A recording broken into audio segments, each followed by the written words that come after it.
Grupo Cero Televisión.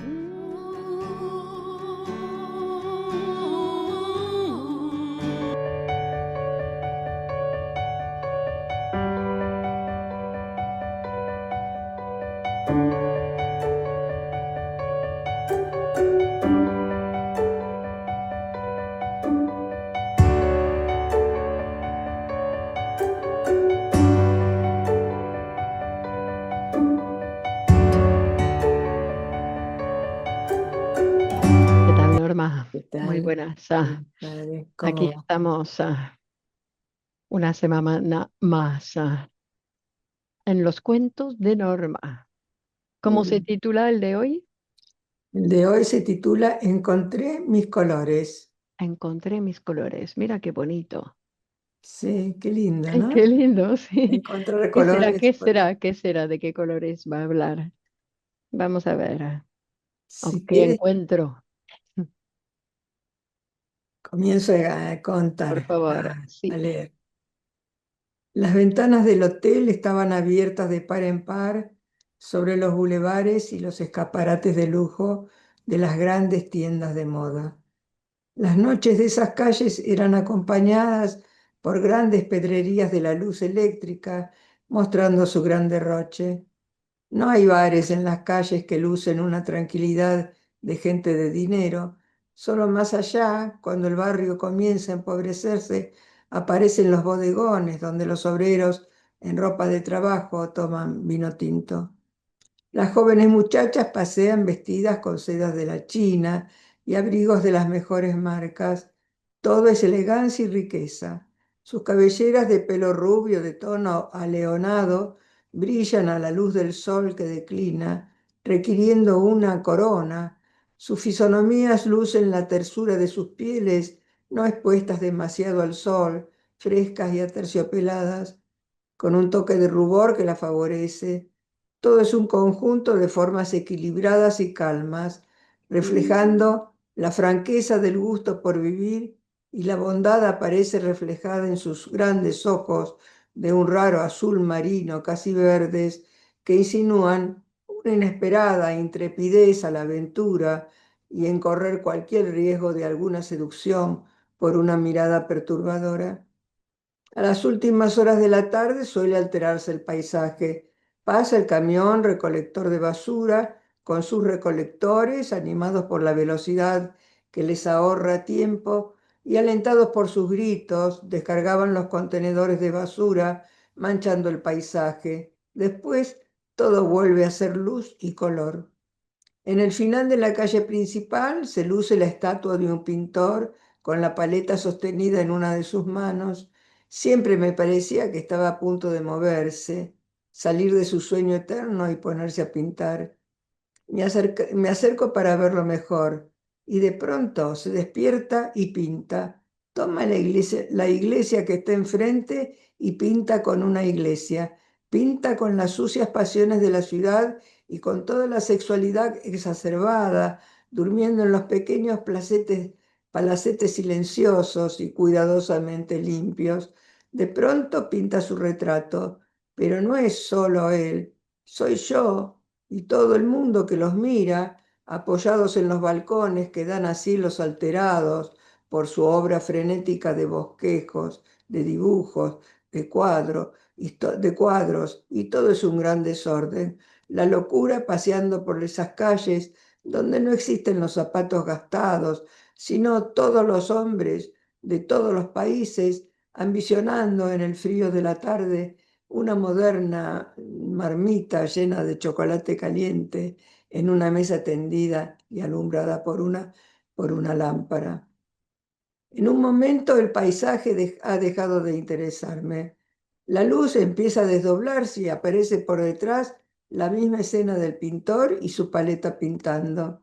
El espacio compone una partitura insostenible en donde todo gira y yo también giro la cabeza y los colores de mi vestido me desnudan y mis ojos pesan con toda la sensualidad de las mujeres huyendo desde las sedas de sus vestidos hacia la profundidad, como si quisieran penetrar el cielo, y todos los colores caen sobre mis piernas que se mueven y avanzan perpendiculares, mientras yo, a la sombra de un cuadro, escribo mentalmente algún poema con un verbo coloreado, como el verdear o como el enrojecer.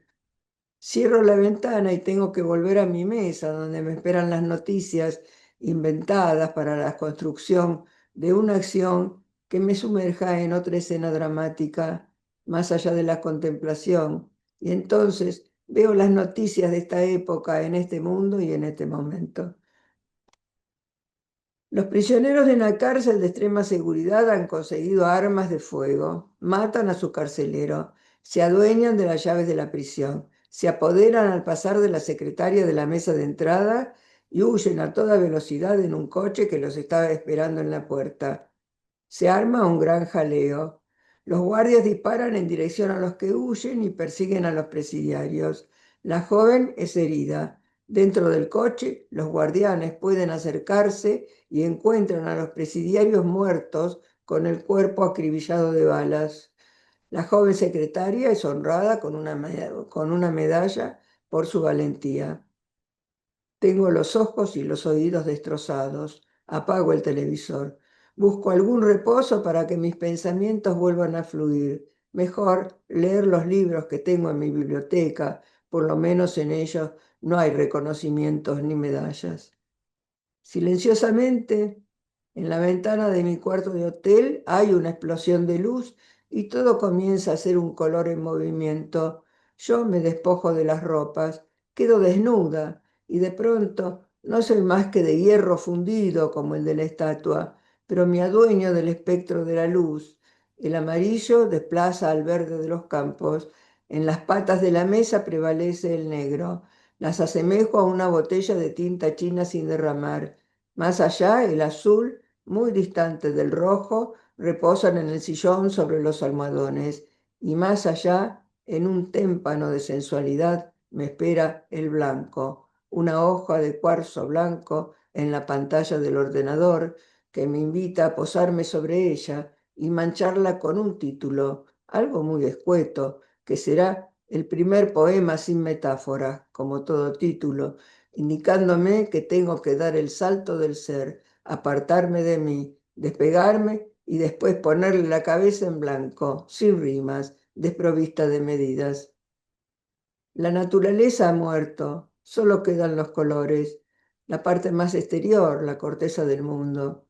El espíritu se anima de repente. Los colores se convierten en una cosa enorme que se mueve, como la rueda, como la vida, como la máquina, y comienzan a formar el alma de una geometría nebulosa. Todo bulle. Desparramo todos mis colores sobre el blanco y trato de esbozar mi propio retrato en las páginas que escribo. Fin.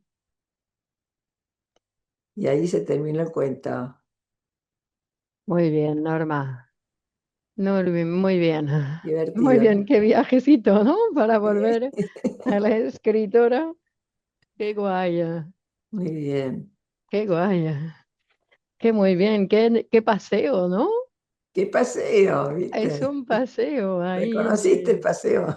Sí, sí, reconocí el paseo. Bueno, no sé en qué hotel estabas, eso no sé, pero que da Un lo hotel mismo. Pero imaginario. sí, sí, bueno, pero estabas en un barrio de ricos, ¿no?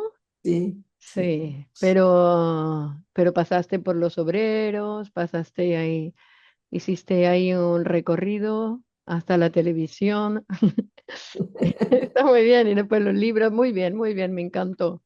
Digo, porque era muy fácil, fum, fum, fum, Sí, ¿no? sí, Dejarse sí. llevar Un para paseo. seguirte, muy bien, Bueno, muy lindo.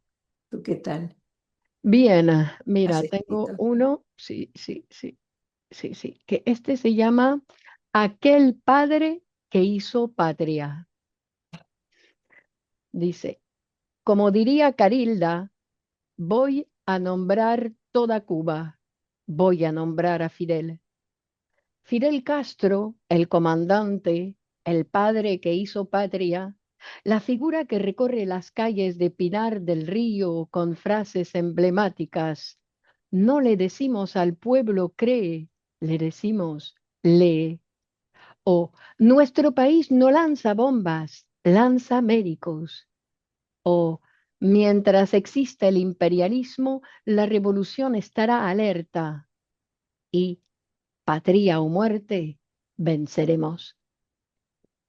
Sus frases, junto a los versos de Martí, son parte del mobiliario de la ciudad, el eje de la revolución. No quisiera hacer ninguna comparación, pero tener un pensamiento desplegado en versos y frases en la ciudad fue toda una novedad para mí. El tiempo está aquí y da cuenta de que Fidel ha nacido. Hablar de Fidel es también hablar de la historia de la Revolución cubana. Fidel nació una madrugada de agosto de 1926 en Virán, donde la tierra roja y el sol del oriente cubano anunciaban un destino intenso y novedoso. Creció en medio de cañaverales, esas grandes extensiones de tierra dedicada al cultivo de la caña de azúcar, que fueron todo un símbolo de la época colonial. Hoy conservan principalmente un valor simbólico histórico. También aprendió ahí que la injusticia tiene raíces profundas. Primero, los esclavos africanos fueron la principal fuerza de trabajo y después de la abolición, personas pobres y explotadas que representaban la desigualdad social y el trabajo duro. Desde joven tuvo una palabra encendida que le dio valor de líder. Creía en la palabra, en las ideas de justicia social, de educación gratuita y una salud universal. En La Habana, mientras estudiaba derecho, se transformó, no en abogado, aunque llegase a serlo, ni en juez, sino en el principal brote que proponía un porvenir de viento inmemorial y lucha por la historia. Soñaba con una Cuba abriéndose al humano, libre de dictaduras y desigualdades. Ese sueño lo llevó al asalto del cuartel Moncada. Un medio fracaso, ya que en la cárcel Fidel no se rindió, siguió formándose, grabó su fe en el futuro y afirmó que la historia lo absolvería. Después, el exilio lo llevó a México, donde se reunió con hombres que compartían su deseo de cambio, su valentía. Con Ernesto Che Guevara, su hermano Raúl, Camilo Cienfuegos, fueron 82 al salir en una embarcación llamada Granma, con obreros, campesinos, estudiantes, exmilitares, exiliados políticos. Regresó a la isla con esos hombres el 2 de diciembre de 1956. El proceso fue largo, difícil y gradual. Y es desde la Sierra Maestra, entre lluvia, selva y organización, que pudieron concretizar un movimiento revolucionario. La revolución se hizo palabra y la palabra se hizo acción. El 1 de enero de 1959, Cuba despertó distinta. Fidel entró a los 26 años en la historia porque lo hicieron líder del pueblo. Como primer ministro durante más de 15 años y luego jefe de Estado y de gobierno. Sirvió al pueblo, construyó escuelas donde antes había silencio, hospitales donde antes había abandono, y desafió a potencias mucho más grandes que su isla. La construcción del socialismo en Cuba fue transformándose según las circunstancias exteriores, es decir, según los enemigos que siguen existiendo todavía hoy. Lo que está claro es que Cuba brilló cuando la dejaron amar y ser amada más allá de sus fronteras. Ave César, los que van a morir te saludan. Así empezó Fidel su epístola a Bush y le dijo que mientras Bush se resguardaría muy lejos de todo peligro, él iba a estar en la primera línea de combate junto a su pueblo. Cuando se retiró del poder, dejó atrás el uniforme verde olivo, pero no la palabra. Murió en 2016 y con él se cerró un capítulo ardiente del siglo XX. Fue símbolo de dignidad y resistencia. Sobrevivió a 600 intentos de asesinato. En Cuba no escuché que hablasen mal de Fidel. Roberto hizo hincapié que él era hijo de su pensamiento, que gracias a él había tenido una juventud espléndida, pudiendo estudiar medicina, aprender a pintar, ser deportista, que la formación artística era parte de la formación profesional que le habían transmitido el hacer solidario, el trabajo colectivo, la importancia del bien común, que había podido disfrutar ampliamente de sus 20 años. Bueno, muy bien, ahí terminó. Sí, Muy ahí bien. por ahora le pongo un punto. De tu viaje a Cuba estás hablando. Sí. Bueno, aquí me desvié porque, bueno, de los carteles, ¿no? De los versos también, está mucho los versos de Martí que vemos por todas partes, a la entrada de las universidades y después está en las carreteras carteles ahí grande con la foto del Che, de Fidel, de Martí y frases y versos. Muy bien. Te impresionó bastante ese viaje. Eh, y sí, y sí, no, aquí no es compra la Coca-Cola, ¿sabes? Es como aquí lo que tenemos, mira lo que nos dicen en las paredes. Ahora aquí en casa pusieron una pantalla, el ascensor. ¿Sabes eso del gran hermano? Que nos sigue hablando y no para decirnos, mira, hay una nueva exposición en el Reina Sofía o para, ha cantado fulano de tal en tal sala. No, no, para decir cómo se están peleando los políticos. Entonces, ¿sabes? Es como una cosa, y eso es lo que te dice la pantalla de los informativos. Bueno, Nos hacen creer que son ellos los héroes de nuestros tiempos, por favor, ¿no?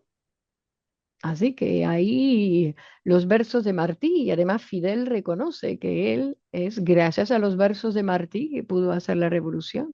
ah, porque hay una sabiduría en el poeta, ¿no? Se anticipa a todos los tiempos, Ujú. como un denunciante, ¿no? De lo que vendrá, de lo que vendrá. Muy bien. Bueno, vamos a Así un que, poema, un sí, lo que poema, vendrá, lo que vendrá. lo que vendrá. Muy bien. Mira qué título. Del amor, porque tú que dijiste que el título no tenía que haber metáfora. Del amor de la carne que no sabe tu nombre.